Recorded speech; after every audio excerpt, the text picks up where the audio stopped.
വിഷുവൊക്കെ ആകുമ്പോഴത്തേക്കും കൃഷ്ണനെയൊക്കെ എടുത്ത് പൊടിയൊക്കെ തുടച്ച് വയ്ക്കുമ്പോഴത്തേക്കും അതിലെന്തെങ്കിലുമൊക്കെ മാറ്റം വരുത്തണമെന്ന് എനിക്ക് തോന്നും.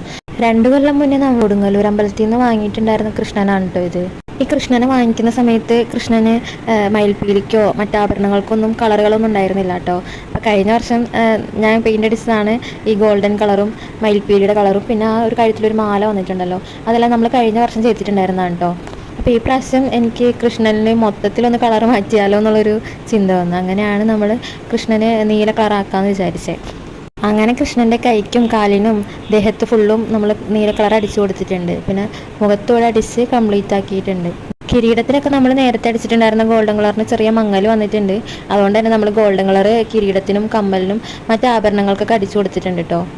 പിന്നെ നമ്മൾ കണ്ണൊക്കെ എഴുതി അത് കഴിഞ്ഞപ്പോൾ ഞാൻ വിചാരിച്ചു കിരീടത്തിൽ കുറച്ച് സ്റ്റോണൊക്കെ വെച്ച് കഴിഞ്ഞാൽ കുറച്ചും കൂടി ഭംഗി ഉണ്ടാവും എന്ന് വിചാരിച്ചു. നമ്മൾ 2 മണ്ണിൻ്റെ പാത്രം വാങ്ങിയിട്ടുണ്ടായിരുന്നു.